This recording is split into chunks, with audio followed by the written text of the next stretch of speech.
Hey, what's up? Welcome back to another edition of The Mandatory. Remember, if you like the content, make sure to hit that like and subscribe button. Also, follow us on our social media channels. We're at The Mandatory TKO.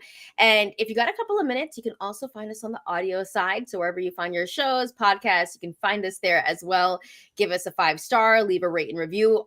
Everything that I just mentioned, that helps the channel grow. If you've already hit the like and subscribe button and done all that, we appreciate you so much. We've seen the show grow recently, Bryan, and we've got some new viewers, some new subscribers, and of course, we got to thank the OGs for always rocking with us, leaving comments. And that reminds me, this is an interactive show. So remember, we will be reading your comments here today. And if you're catching this later, still leave some comments because we always see them and we might actually respond to them on the next episode. But Bryan, lots to get into. Before we get into everything, though, how are you doing, man? Because, like, you know, you've had a crazy run with the playoffs, and I feel like now you've finally gotten a little bit of a break, but you're still doing NBA content, obviously. No break. Tom Thibodeau got fired. That's true. Yeah, exactly. No break. Also watching my Mets take on your Dodgers. Hey. Yes. I know. You beat us in the playoffs, so you still have one over us and got a World Series on top of that. But we did look good the last few days. I'll say that much. Yeah, I was pissed off.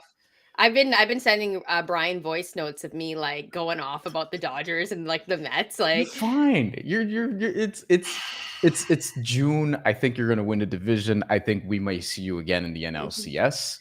I hope that's the case. If y'all can keep the pitching up, because your guys' pitching has been really good and it's been surprising. And it's like, how good is that bullpen going to be for how long? I think we'll know by the end of June. I also think they'll make a move at some point. Yeah, but it's been surprising so far this season that the Mets bullpen has been so consistent and very underrated, because I think the hitting will come eventually. And you know what? Pete Alonso gets me so mad because he's the automatic for me, when I'm betting. And like, it was already hard betting on Pete Alonso against my Dodgers the other night.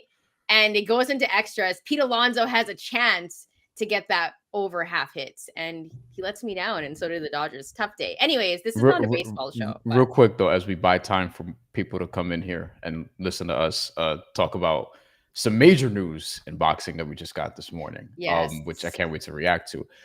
I popped in Undisputed yesterday. Update? The boxing game. And for people who don't know, the boxing video game, that's the first big release in boxing since 2011 Fight Night Champion. And I was getting pissed off because the most recent update, I don't remember if it was a month ago or so, the punch tracking is gotten worse progressively. Wow. There are people who've been playing it for a couple of years, like on Steam before it was released to console, who are like, yeah, the game's gotten worse. And I went and looked up, just popped it in. Boop. Fight Night versus Undisputed comparison. And I was looking at the side-by-sides. This won't surprise you at all. And in fact, I think you're going to endorse this based off of just memory alone. Fight Night looks like shockingly more fluid from 2011.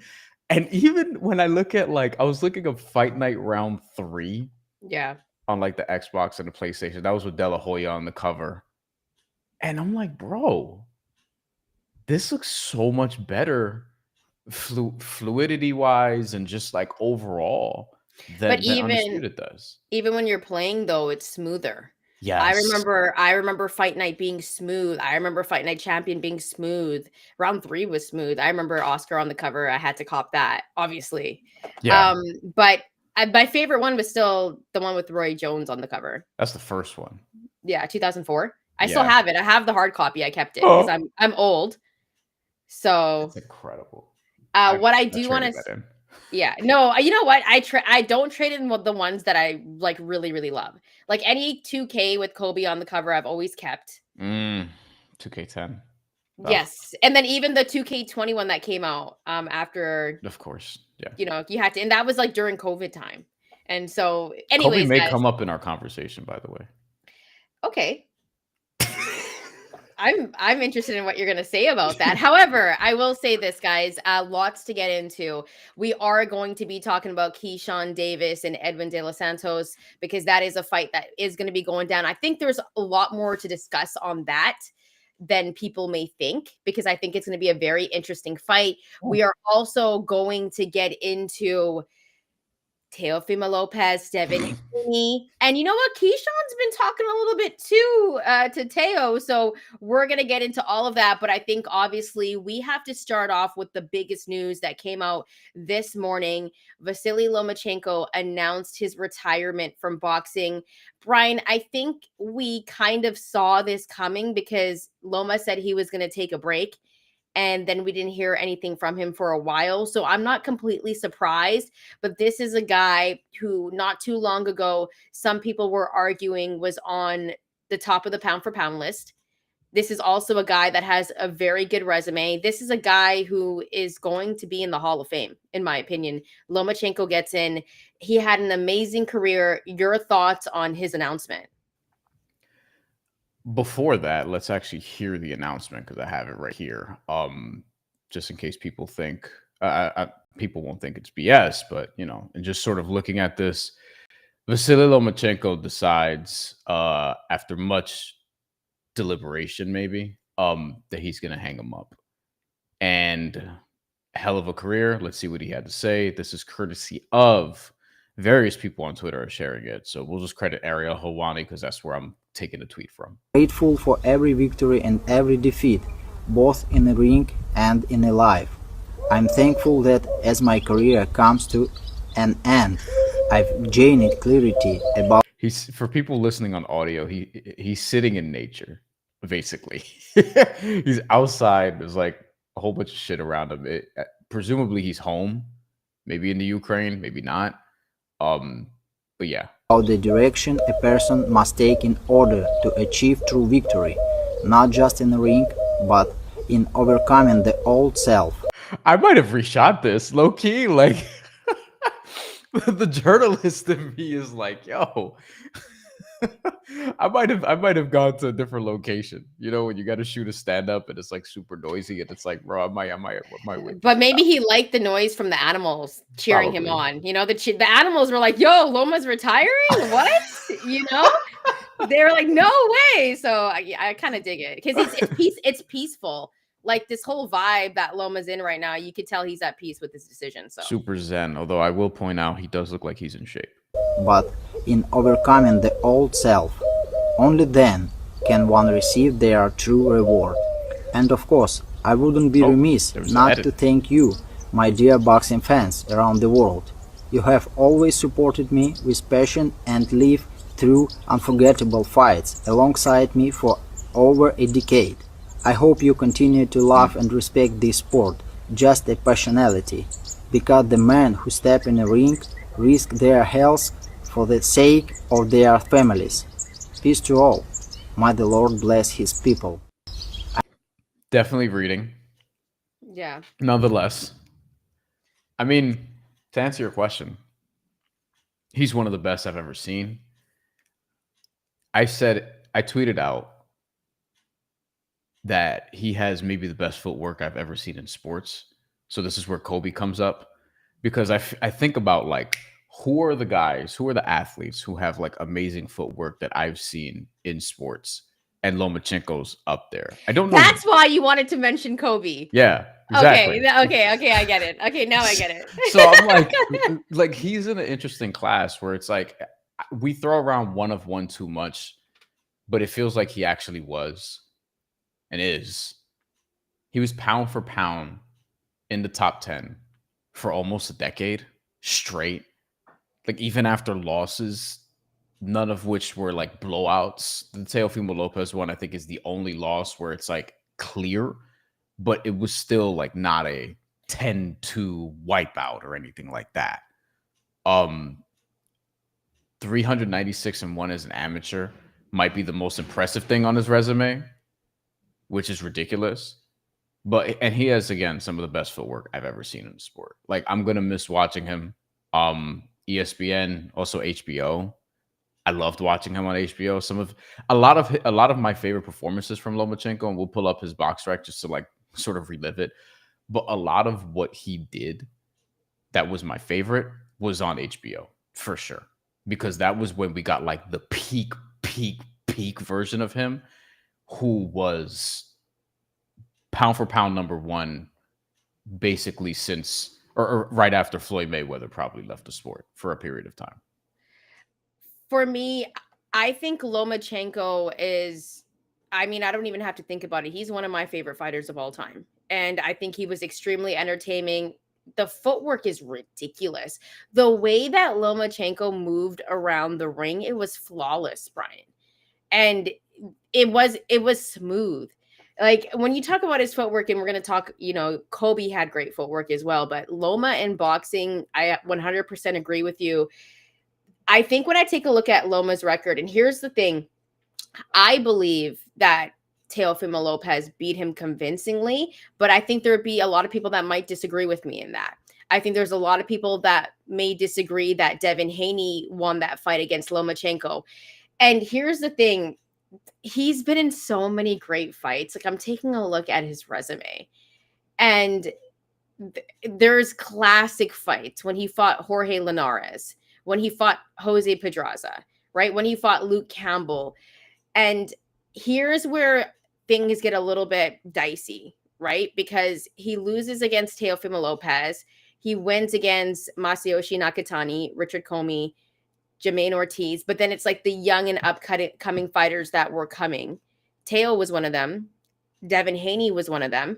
Mm-hmm. And I think Loma knew what was going on, because after that Devin Haney fight, Loma was crying because he gave everything in that fight. He didn't get the decision. And whether, you think Loma won or not, he ended off his career with a win over who else? George Kambosos, right? Great job, Loma. Loma's going out on a win, right? Knockout too, his first one in a minute. But here's the thing, like what they had planned for Loma, I think Loma knew how it would go on the cards. Shakur Stevenson, there were conversations with him and Tank that were ongoing last fall. And at one point, I thought Loma was going to be that guy that was going to get fed to the young guys, and he was not going to get any decision wins, whether he won or not. But that's kind of what I was seeing. But just in terms of his legacy, this was a guy not too long ago that I think people were saying he was pound for pound number one. At one point, I had him number one on my pound for pound list, Brian. Just before Teofimo Lopez beat him, he was number one on my list. And I think you could have argued that. He had such a great career. He had some great fights. I don't think we'll see another fighter like Lomachenko. When he was in his prime, there was nobody like him. And I'm extremely happy that we got to witness it. Drop some comments. Let us know what you think about Loma's career. But Brian, are you surprised by this news at all that he's retiring? He's 37. And one of the other things that we've talked about up here, injuries. Like that's another piece of this too, where there's just lingering injuries. He's been doing this for a long time. Let's go through the resume because you brought it up. We won't go like through every single fight, but first of all, the first loss was kind of bullshit. I think a lot of people who like really watch no boxing will tell you the Orlando Salido loss should not have been a loss. It was a split decision. And it was also a title fight in a second pro fight. Like, that's the thing that's ridiculous. I tweeted this out, actually, just real quick. Yeah. He had 21 pro fights and 17 of them were world title fights. That's crazy, right? That's like my favorite stat from Lomachenko. If you look at his resume, he has his debut fight was for international title, which is already crazy, right? So then he has world title fight. All of these are world title fights from Salido on. They really want us to watch the finals on BoxRec. Jesus, get your coin, bro. And then over here, it's all the way through championship fights until this stretch where he's working his way back off the Teofimo Lopez loss. Again, the only decisive loss he's had in his career. Nakatani, Comey, Ortiz, as you mentioned. And then from there, world title fight with Haney, world title fight with your boy George Kambosos. Oh Like my God. 21 pro fights, 21 pro fights, 17 world title fights, and this is after the maybe the best amateur career ever, 396-1, which is ridiculous. The one was avenged, I believe, too, if I remember correctly. Gold medals, first place trophies, all those different things. Yeah. I'm not surprised totally. I was wondering because Raymond Murataya just won, and we will pivot soon to, or very shortly, to like what this means for the rest of the weight class. We have the rankings pulled up as always, but like Raymond Murataya was the interim champion, is the interim champion. He probably gets promoted to full world champion at this point instead of getting the Lomachenko fight. This is one of the things we talked about, and this may open things up, at least from the IBF perspective, for this weight class where Andy Cruz is the top contender, for example. And we'll see what happens with, maybe we get Raymond Murataya versus Keyshawn Davis before too long. And, what happens with obviously Tank Roach 2 and Shakur Stevenson fights William Zepeda in a month and change. And, lightweight, it feels like, I don't think Lomachenko was holding it up, because he was going to be forced to fight Murataya anyway. And you mentioned they were probably going to start setting him up with the young guys, but it looks like this weight class could move a little bit now. Now that this hurdle has sort of passed. I think I'm definitely not surprised considering Loma's age, and we know you mentioned the injuries that's going to build up. He's been fighting for such a long time. I am a little bit upset that we won't be getting Lomachenko and Shakur Stevenson and a Lomachenko and Tank, because I think he still has it. I think Loma still has it. And in fact, I think Loma's still going into retirement being some guy that could fight today. I really believe that. Like you said, he looked in shape in the video. Let me ask you something. Yeah. Lomachenko doesn't retire, and it gets announced that he fights Raymond Murataya in September. That's a fight he could win. I'm telling you right now. Wouldn't you make him the favorite? I would, and I would put my money on Loma, and I would say Loma would be winning that fight. That's why I'm saying, like, you can put him in the ring right now. And I really like Murataya. I thought his trajectory would be a little bit higher at this point in his career. I thought he would be further along, but I would pick Loma in that fight. And so, the good thing about this is we're seeing Loma at least leave on a win, and we didn't see old Loma in the ring, and that makes me happy, Brian. Because that's something you don't want to see. Triple G's last fight, I was extremely upset. So I'm actually happy that Loma's going out on his own terms, but I still think he could get into the ring and win. Like this is how I felt about Andre Ward when Andre Ward retired. I'll tell you what, he comes back tomorrow. There's plenty of light heavyweights I think he'll be. You know what I mean? So I thought Andre Ward would honestly come back at some point. Me too. It didn't seemed happen. like he was teasing it. Bernard Hopkins, I think Loma will be like this. There are some dudes like you look up and they're always in shape. There's some dudes like I feel like this even in the NBA. There's some dudes when they retire, you feel like they're always going to be in shape, like Joe Johnson, for example. Yeah. And then there's other dudes who as soon as they retire, it's a wrap. Marcos Maidana, you knew ahead of time, like he was gonna enjoy retirement. No shade at all, because we like this guy, and we're actually gonna play a clip of his later on in the show. Timothy Bradley. Cotto still looks like he's in shape. Cotto don't fuck around, Yeah. Like Timothy Bradley, he looked like he was like before he retired. You're like, yeah, he's gonna enjoy that. The scale is like 0 to Raymond Felton, where immediately, as soon as this person retires. I think Lomachenko is going to be in shape, so I think people will be trying to force a comeback over the next couple of years, but we'll see. Yeah, definitely drop your comments. Let us know some of your favorite Loma fights. Listen, we just got a comment, and this one's really interesting from Dirty Boxing Habits. If Ward came back now, who's he beating? I think he's beaten a couple of guys in that division. I'm not gonna sit up here and lie to you. All right, we gotta pivot. We'll pivot back to lightweight. Since we're here, light heavyweight. Okay. Imagine Andre Ward versus Ben Whitaker.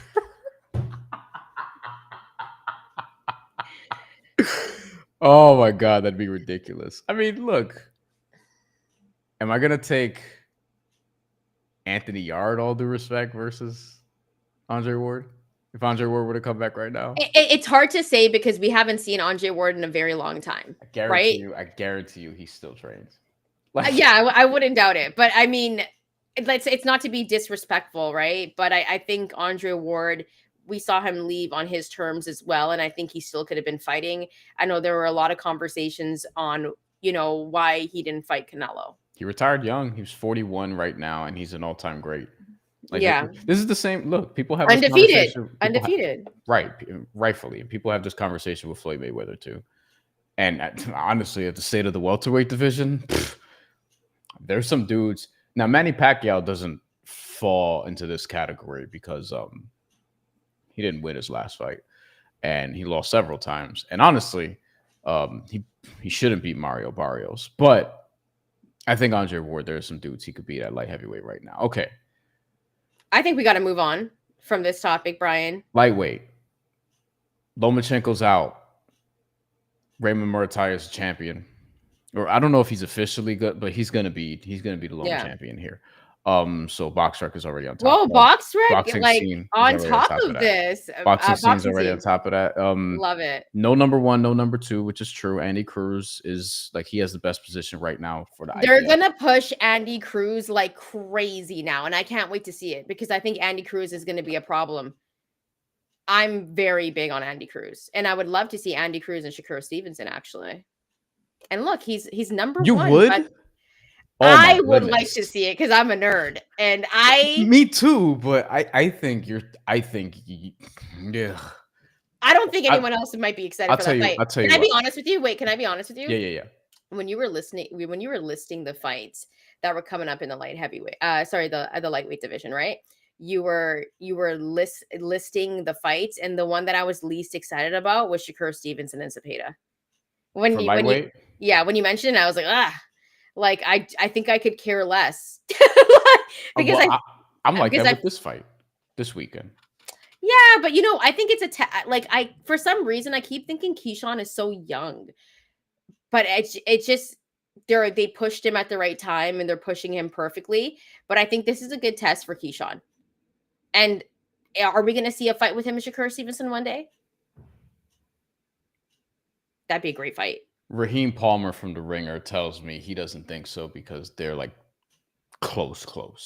Like close. Like I don't, I get what Raheem's saying there. So, going back to the lightweight division, Andy Cruz versus Shakur Stevenson is a fight that like I would have trouble selling my casual friend.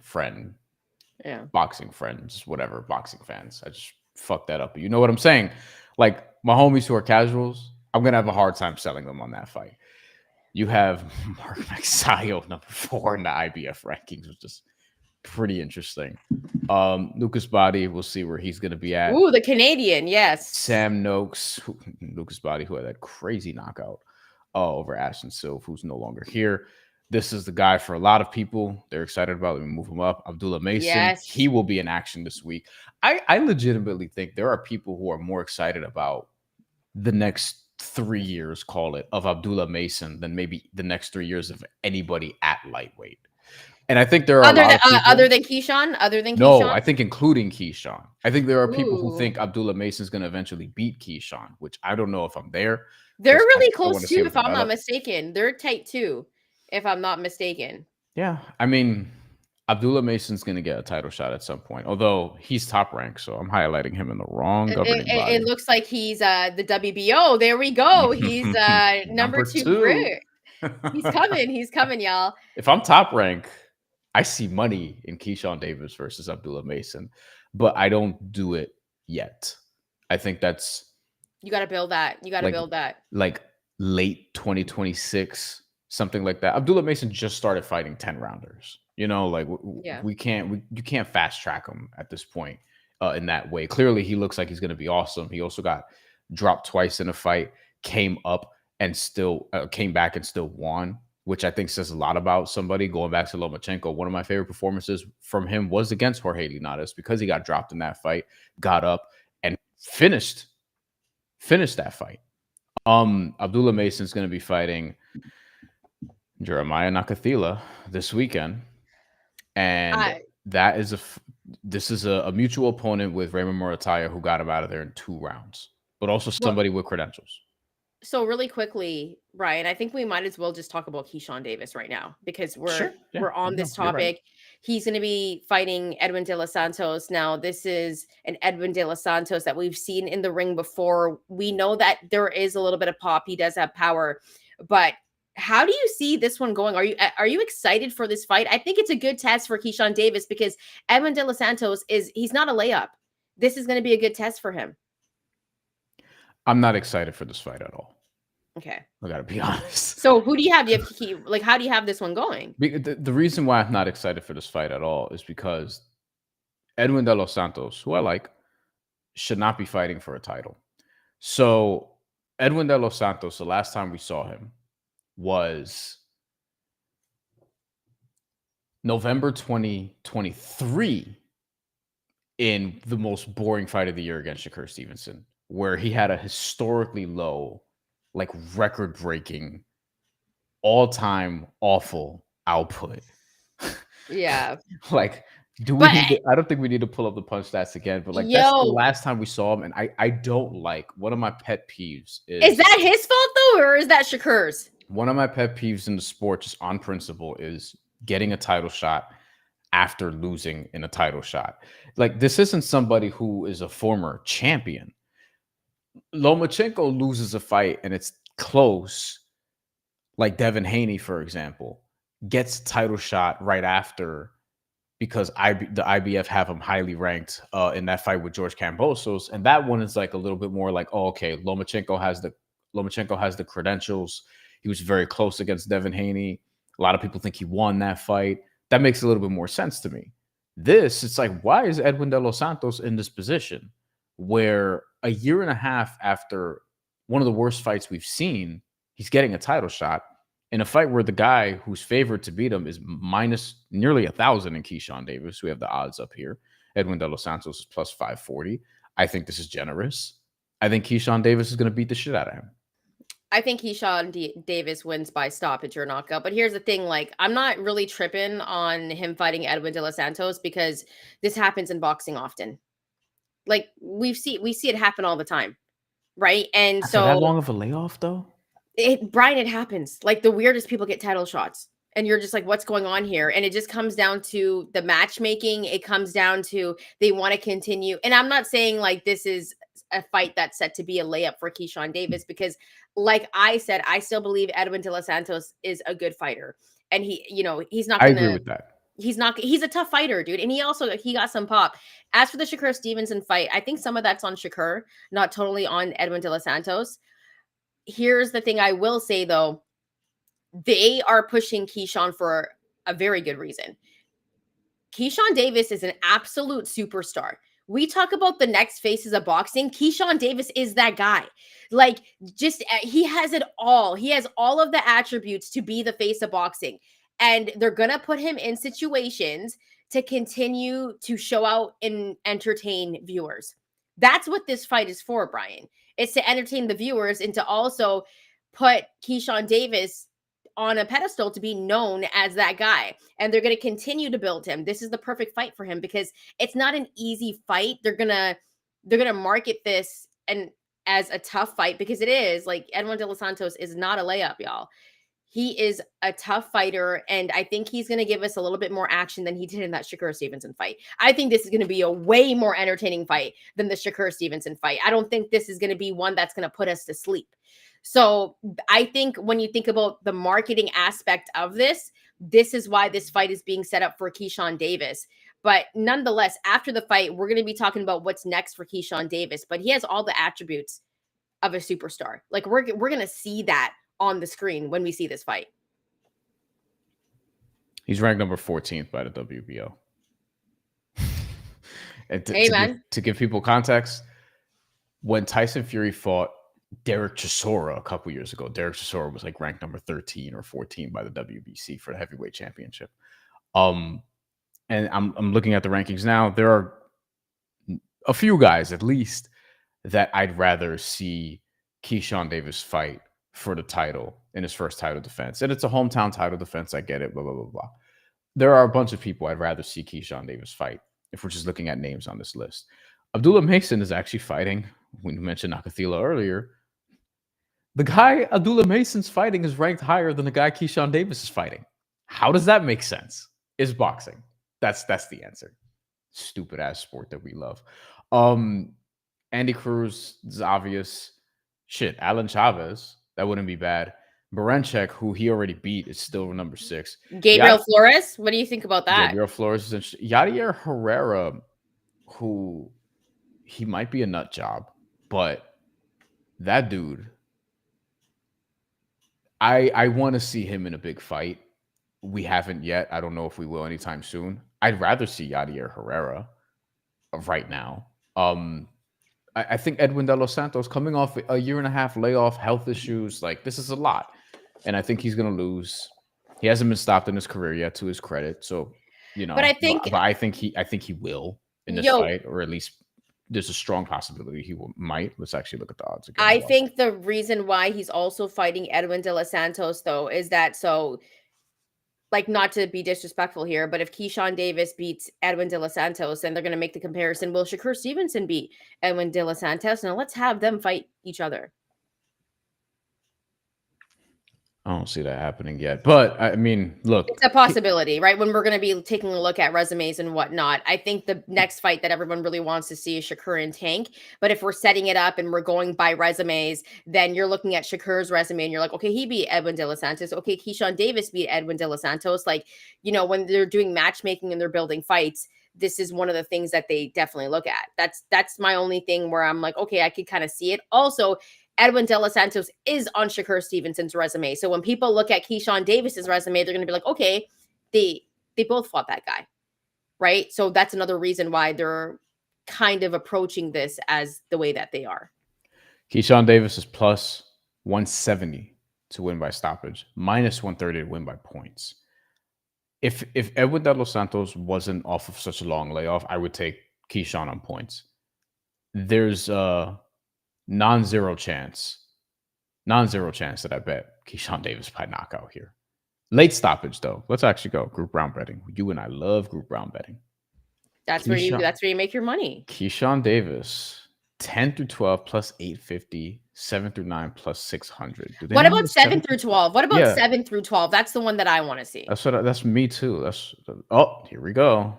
7 through 12 plus 310. There we go. I love it. There's our bet. Yep, that's the one. Bet. And you place $100 on there. That's a good bet, you guys. I ain't playing no $100 because I don't do that, but that is our bet. I'm reckless. I wouldn't call that reckless. I would not call that reckless. A lot of people do this, Hey, I've won some crazy parlays lately. Just want to say that I've been very proud of. That I showed Brian. Like, yo, look at this wild parlay that I hit. We got to get to one more topic, but I think we should look at real quick the rest of the card. Yes, very entertaining. I love a good top rank card because we are going to be seeing Abdullah Mason, as you mentioned. Always entertaining. Who else do we have on this card? So we have Keyshawn, his brother Kelvin, and we also have Keon. All of whom look like they're going to be good. Well, Keyshawn, we already know. Yo, why is Troy Isley so low on the card? I don't know if this is the BoxRec doesn't always have the correct order. Okay, we talked about before. Troy Isley. I think Troy Isley will be on ESPN. I'd be surprised. He should be on ESPN because I believe he was co-mating an event not too long ago, right? I legitimately like this card, and yes, to answer your question, I legitimately like this card because Tiger Johnson, who was on the show 2 years ago, around the time we got started, is fighting Janelson Figueroa. Yeah. Janelson Figueroa Boca Chica, who, look, he's not where he was before as a prospect because he's lost 3 straight and had a no contest with Brian Norman Jr., a fight that he was ahead on one scorecard at the time. It got stopped, but, we only saw a couple rounds from that. So you had cuts, is what it is. He lost to Romain Villa, lost to Quentin Randall, draw with Shenard Bunch, and honestly, should have lost that fight. So Tiger Johnson, this is a test. I wouldn't say it's an A+ test for him, but it's a good test for him. And at this point, he's 15-0, so we'll see. Abdullah Mason, we already mentioned him. Troy Isley is in an interesting fight. Ituni, Michelle William. from Brazil, who lost to Jose Miguel Borrego last time out. So this is a fight that Troy Isley should take care of. And the debut of Patrick O'Connor. Patrick O'Connor, people are, I think, excited about him from that DMV area, and also only 19 years old. He's tough. Cruiserweight. I'd be curious to see if he goes down to light heavyweight or something along those lines. But yeah, it's a fun card, a lot of prospects, a lot of youth, which is exciting. You know, this is a card that we could look back on in a couple of years and see where everyone's at. And by that point, Troy Isley will probably have fought for, if not be a middleweight champion already. Tiger Johnson, we'll see how he's progressed at that point. Kelvin Davis as well, because he's close, and obviously Abdullah Mason, who I think is the guy who excites people the most on this card, save for Keyshawn Davis. Yeah, it's an exciting card, and I think Top Rank does a really good job at that, of highlighting these young fighters and putting them in positions to succeed. I've always liked Top Rank the best. I'm not going to sit here and lie. And, you know, we will be soon seeing one of the last Top Rank cards on ESPN. I think Xander's going to be the last one. Which is very interesting. Late so July. that'll be... It'll be interesting what's going to happen next. That's a total different conversation that we will be having. But drop your comments. Let us know what you think about the card, what you think about Keyshawn Davis. Do you see him getting the knockout? And also, if you're more excited to see a guy like Abdullah Mason, drop your comments. Let us know. Also, hit that like and subscribe button if you like the content. Quickly, let's go over to Steven, who dropped a comment because you mentioned Zayas. Does Xander Zayas pass the eye test? He seems like a good kid, but doesn't have pop or that it factor to me. I think he's not a guy that has devastating power, but he's going to break you down. He's extremely skilled. He has all the attributes to be a star. I think the toughest thing for Xander Zayas is he gets compared to guys like Miguel Cotto and Trinidad. And he's not those guys. And I think that is the toughest part for Xander, because he's fighting that. And I think he just has to be Xander. And I think because he's so different from Trinidad and Cotto that people are like, I don't know, you know, that I think that's his Achilles heel. He's younger than Keyshawn Davis by a few years. Like, I think we also overlook Keyshawn Davis is 26 already. I think we also overlook with Xander Zayas that, like, the age thing is real. Like, even though he's been in our lives for a while, he's 22. He'll be 23, I think, later this year. I disagree on it factor. I think he clearly has that. Like, it factor is just like, you know, it's hard to really explain, but you kind of just know when you see it. And it's like somebody who's like, oh, that person's a star. I think Xander has that, but there are people who have that who aren't amazing talent-wise. Like, you say it all the time. Edgar Berlanga has an it factor because people can't stop talking about him. People can't stop paying attention to him. They're interested in, like, even shitting on him or whatever. I think he has more critics than fans, but he has an it factor clearly because he's he's made himself, even before the Canelo fight, one of the most popular guys in the sport. Doesn't mean he's pound for pound, because he's not. So it factor is subjective, but like, you kind of just know it when you see it. I think Xander has that. He has like a star quality, a Francisco Lindor like star quality. And I think he'll be a champion. I think he'll win this fight against Jorge Garcia. But beyond that, I mean, we'll see. I think you said it perfectly. He's got to be him. He can't. Don't try to be Miguel Cotto. Don't try to be Felix Trinidad. It's not to say he won't be as good as those guys, although the chances are not great. But he is good. As we've talked about in other shows, he's good in a different way. Stylistically, he's more balanced. He'll break you down. He doesn't have like one punch knockout power, or at least doesn't yet. I don't know if he'll develop that with age or whatever, but he might. You see his, like, the size of his body, though, the way that he's built. Like, you got to think that he's going to grow into his power. And that's what we were kind of saying about Shakur after the Jamel Herring fight. We were like, okay, we're finally seeing this. But, you know, Shakur has all the attributes as well. I will say one thing about Zayas. Like, he's so nice, and he does have this star quality to him. And here's the thing. Media makes people into superstars. It's really into the media and who they focus on. If they're going to plan on focusing on Zayas, he will be a superstar. But I think he's really going to break out to be that superstar when they finally make Virgil Ortiz and Zayas. Because I'm telling you right now, that's going to be a blockbuster mega fight. And when that fight happens, we're going to see the star power for both of those guys. I think Virgil Ortiz is pretty much almost there. I'm not going to sit here and lie. Like, he has all those attributes as well. He's still like on a ladder that's like Virgil is still young, but at the same time, I think he has the star quality already. Yeah, and he also got sidetracked by some health stuff, which, that was unfortunate. He is, how old do you think he is? I think he's older than you think. I think he's older than 24. I think he's like 26, 27. 27. Oh, okay. I thought you were going to be surprised a little bit. I thought you were going to go like 24, 25, but you did.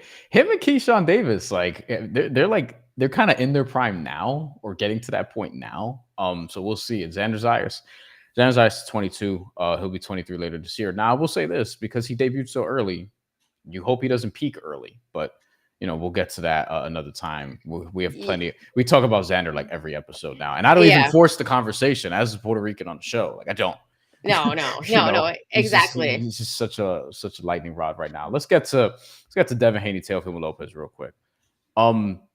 There was a date in August for a fight in Saudi Arabia, and now there's not. And Teofimo Lopez reportedly backed out. Here's what Timothy Bradley had to say about it, just on his phone on a stroll. And Timothy Bradley, listen, say what you want, but speaking of entertainment, I every time I listen to this dude talk, I'm like, okay, there's a thought. Do I agree with him all the time? No. But like, do you agree with your parents on everything? Seriously. Like, do you agree with your siblings on everything? Do you agree with your favorite politician on everything? No, and no is the answer. Here's Timothy Bradley on Devin Haney and Teofimo Lopez and what he thinks about this. And then we'll spin it off into our little conversation before we have to get out of here. Oh, Tim Desert Storm Bradley. Hey, let me just say this real quick. Who in the hell is scared of Devin Haney after that last performance? Shit, I come back at 147 or come back at 145. Shit. Scared of Devin Haney after that last performance? A man scared to get hit. That man don't want to be touched. Did he roll up before this? Like, yo. I don't know. He talking that. I love it, though. I love it. He either is going to the gym or got out of the gym. You know what I'm saying? Like, look at the fit, too. He's definitely, you know what? I think he's still off that pre-workout. He's not enjoying retirement anymore. Like, he's in the gym. He's hype. He's hype. He clearly just worked out. He got the full boxing fit on. Yeah, or he's going to work out. You know what I mean? Let's keep hearing, because this will go off for a minute. We won't play the whole thing unless we feel like we have to. But the shit was almost Clay Davis. Anytime someone says that, I laugh. Okay, go ahead, play the rest. That's easy work. Easy work. So with that being said, Teofimo Lopez, is it a duck? Oh, y'all can call it a duck. Y'all can call it a duck, but y'all come in here because y'all want original takes. Not takes that you hear from other people. No, original takes that's been in the game. And I see things a little differently than most people. That's why a lot of people don't understand what I be saying. They don't get me. It is what it is. You know what? Say what you want. I think he's onto some shit. Because some of the blowback Timothy Bradley does get, I see it and I'm like, I don't think he was trying to, and a part of it is also when you're just on a massive platform like ESPN, you're going to get shit because ESPN is on everywhere all the time. You're just going to get shit. Guilty by association. By the way, real quick, before we continue, your thoughts on him calling Devin Haney easy work? Ooh, I think that's a little bit disrespectful because I think Devin Haney's been kind of put in a little bit of an unfair situation. We saw the Ryan Garcia fight. We know what happened there, and I don't necessarily want to talk about it all the time. But I will say this, before that happened, I think we all knew how great Devin Haney was. I still think he's great. I think his last performance, not the most exciting. And to me, it seemed like he was scared to get hit. But to say that he's like light work or easy work, I think that's unfair. I think we need to see Devin Haney in another fight. And listen, he was prepared to fight Teofimo Lopez. Right? Apparently, Teo's the one that ducked. Is there more that Timothy Bradley said? Let's get to that. Check this out. This could be a power play. Here's why. Look, Teofimo Lopez, right? He wanted to fight Boots. Why did he want to fight Boots? Because there was more money on the table. That's why. One, maybe he thought he can beat him. Maybe not. I don't know. I thought he had a good chance. However, Boots didn't take the bait. Boots didn't want the fight. Boots going to 54. That's my opinion. Or Boots might even want Norman Jr. I think this came out of his mouth. He wants Norman Jr. After Norman Jr. go to Japan and knock that guy out. Because Norman better knock that guy out. That's easy work. He easy to get hit. But anyways, we'll see. Back to my point. So he was going to get paid more money. He was going to get a shot at the ring belt. He was, willing to go up to 47 for that. Absolutely. But it was definitely for more money. I heard it was astronomical money. So then Turkey says, nah, I want you to face Haney. That's who I want you to pay. But I'm going to pay you less money. I'm going to pay you 11, 9, whatever it is. I don't know. I heard him reported. I heard it was reported about 11 million for Haney. Nah, that's not enough for Teofimo Lopez. But this is probably his reasoning why. I'm just thinking about this. What Teofimo Lopez has done in this game, right? Short period of time. Called his shot, beat Lomachenko. Called his shot, beat Taylor. I keep going back to that. Yes. He feels he's done a lot in the sport, right? Agree. Then you take a look at Ryan Garcia. Social media darling. Millions of subscribers. My God. Millions of subs. Millions of viewership. You know, the guy is hot. He's a hot commodity. Ain't won a world championship at all. But he gets paid $20 million to face, sorry about that blower, to face Rolly Romero. Now, I know that fight was for a championship or whatnot, but he still lost. And I know Ryan Garcia's hand is hurt or whatever the excuse they want to make. It is what it is. He couldn't pass on that bag, regardless of winning a fight or not. He couldn't pass on that. But he getting paid $20 million. That's beside the point. So Teo has done a lot more in the sport, and he feeling like, I deserve more money than that. So he knows that there's more money on the table. He understands that there's more money on the table. And so what he's doing is, I think, he's standing his ground. Shantelle? I think that's the only reason why Teofimo Lopez didn't take that fight with Devin Haney, because number one, we kind of knew what was going on before then with the beef that Teo was having with Turk, and that had to do with money. He was promised a certain amount of money if he was going to fight Boots. That doesn't happen. Apparently Boots is going to be moving up. He gets offered the Devin Haney fight. The amount is significantly lower, according to reports. And if I'm Teofimo Lopez, I'm just like, I'm not taking that fight. I'm going to take a higher paying fight. I'm not taking that fight. He doesn't have to take that fight. And here's the thing, I do think Teofimo Lopez, you think about Ryan Garcia, like, yeah, he made like 20 mil off that fight, whatever he made. Teofimo Lopez, based on record alone, resume alone, the guys who he has on his resume compared to who the other guys have on their resume in this weight class, Teo should be getting more money. Now, is some of that on him? Sure. Right? Sure. Some of it is on him. Fair point. Yes. However, when you think about what he's accomplished in the ring and who he's fought, I do think he deserves a better payday. And if he wants to hold out, fight somebody for more money, then let him do that. I think him and Devin Haney is a big fight, but I can understand why he would be like, you know what, Turk? No, thank you. No, thank you, Turk. What do you think about this, Brian? Turk paid a lot more than he paid Teofimo Lopez to Ryan Garcia, to Canelo Alvarez, to reportedly like Tyson Fury, so on and so forth. I'm not saying Teofimo Lopez is in the Canelo Alvarez, Tyson Fury class, but if you're Teofimo Lopez and you have an outsized ego, you're going to look at that and be like, can I get something a little bit closer to that?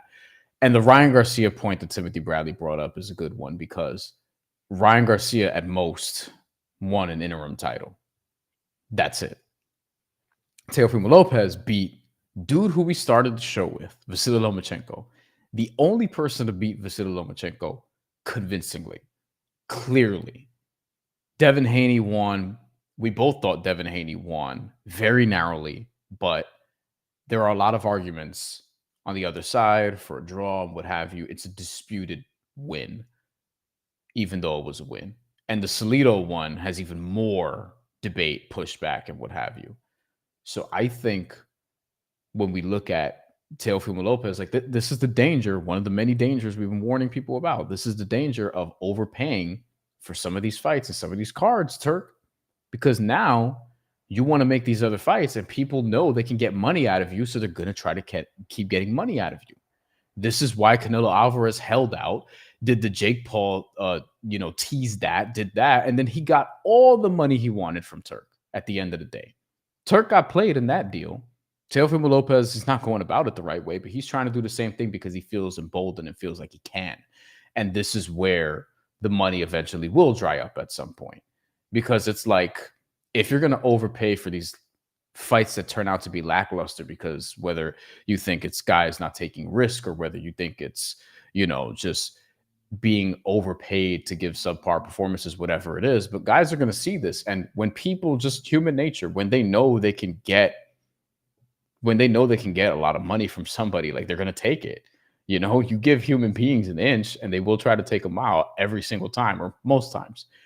And I think Teofimo Lopez would be in the top of that list in terms of boxers, or near the top of that list in terms of boxers, where it's like, wait, this person's getting this, huh? I should get more than that. Now, we could argue about, like, okay, this is subjective, and Ryan Garcia is like the bigger star, quote unquote, bigger social media star, sells out bigger venues, and ultimately this, like, money is in boxing a popularity thing when it comes down to it. But if you're talking about resume and credentials, and Turk says he cares about resume, credentials, and quote unquote real boxing, Teofimo Lopez probably deserves more than Ryan Garcia by your own standards. Yeah, and here's the thing. I don't think he'll get the Ryan Garcia money, but something close to it, something ballpark. And I don't think it's unfair for Teo to ask for that.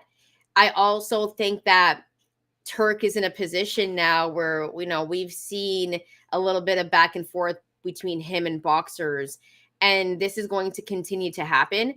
And I'm very curious as to seeing if Teofimo ends up getting the bread that he wants. I feel like Turk's going to stand still on this one, though. I think Turk is going to be tough on this one, though. And then we're going to see Teofimo Lopez take a fight that we probably don't want him to take.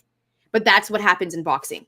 That's unfortunately what happens in boxing. Yes. So we're probably not going to get this Teofimo Lopez and Devin Haney fight, but I think we'll see an interesting fight with Devin Haney with somebody else. Might I say someone like Arnold Barboza Jr.? Well, you know what? It's not a fight that maybe Devin Haney wins. It's a fight that both guys would need to win, obviously, which I think is good, desperation-wise. Because Devin Haney's win wasn't a good enough win to where it's like, oh, he should absolutely fight this person next. Honestly, you could do Haney and Garcia too. As much as people would be like, oh, I'm not going to be excited about that, whatever, y'all gonna watch it. You know what I mean? I'm watching it for sure, and I'm betting on Ryan. Yeah. Like, I'm watching it for sure. Wait, and I don't know about that. I don't know if I'm betting on Ryan Garcia in that fight. I do. He just had wrist surgery, though. You guys saw it, right? Ryan posted it. Yeah. Ryan posted his wrist after the Rolly fight. Okay, here's the thing. Different things will motivate you. Straight up. Different things will motivate you. I think Ryan Garcia wants that rematch with Devin Haney. He wants that rematch with Devin Haney. It's a big fight, regardless if people are like, oh, Ryan just lost. No, that it'll bring viewers. Yeah, I mean, and respect to Rolly, but man, that's a bad loss. A very loss. But you know what? Shout out to Rolly, because Rolly fought very good in that fight. Rolly was so tactical and showed off his ring IQ. Like, we're not giving him enough credit. I think Rolly deserves a lot of credit for that win. Hey, I actually didn't hate on Devin. Marlon, who by the way is a very good friend of the show, guys. He always gets on you for hating Devin Haney. I know, but Marlon's a good friend of the show, so him and I are allowed to go back and forth about Devin. I gave Devin props this time, Marlon. I knew you were in the chat. Steven brings up a good point where the fight was likely to be a snoozer with Teofimo and Devin Haney. I don't disagree with that. I think it's unfortunate because styles make fights, but a lot of the fights we're talking about, I'm not sure how exciting they would actually be. Can I be honest, guys? It would be Teo and Jermaine Ortiz too. The best fight we can get. It would be Teo. Oh my God. The best fight we can probably get amongst the guys we're actually talking about is like Teofimo Lopez and Rolly Romero. That's where we're at. In terms of entertainment, yeah. And I think Rolly would make it Even Styles. Yeah, but sometimes I feel like we see Teofimo Lopez, but it's not consistent through every round. his greatness. Like he takes some rounds off. Yeah, he did it against Arnold Barbosa, and everyone's like, "Oh, Yeah. Teofimo's back. This was his best performance." Whatever. But Like, I don't know why he was- does that. He was coasting in that fight, and Arnold Barbosa wasn't pushing him to the degree that neither of us thought he should have or was capable of. And there's been some blame on the environment for that. Not from either party, from my understanding, but Ryan Garcia did intimate something like that. Where look, One more thing. It's the reason they're not doing it again. So, One more thing, guys. I think actually another entertaining fight would be Teofimo Lopez and Ryan Garcia. Sure. That's a very entertaining fight. Sure. Guys, let us know what you think about all this. Drop your comments. Let us know if you think that actually more than 2631 might think this. Do you think Teofimo Lopez ducked Devin Haney? Drop your comments. A little bit of shade there, but hey, I can do that. Anyways, guys, if you like the content, hit that like and subscribe button. Also, make sure to like us on the audio side. Brian, any final thoughts before we get out of here? I don't think this one was a duck. I think this was just money at play. I have questions about how Teofimo Lopez generally handles his business, especially considering like this was agreed upon initially. So why even go that far? But ultimately, I understand the principle of it, even though Teofimo Lopez and principle are an interesting thing to put in the same sentence. July is going to be a lot of fights, and this weekend, are we doing a post-fight show for the Keyshawn Davis card? We can if you want to. I am available this weekend. I'm not traveling this weekend, so TBD. I gotta see what's. I'm trying to see my parents, but I could be back in time for the card. All right, guys. I haven't seen them in a minute, so yeah, family's important. All right. So, anyways, hit that like, subscribe button. Yeah, exactly. Hit that like and subscribe button. And if we are gonna have a post-fight show, we will let you guys know. Keep it locked on the YouTube account. Make sure you subscribe. And thanks for rocking with us this afternoon or morning, depending wherever you are on whatever coast you're on.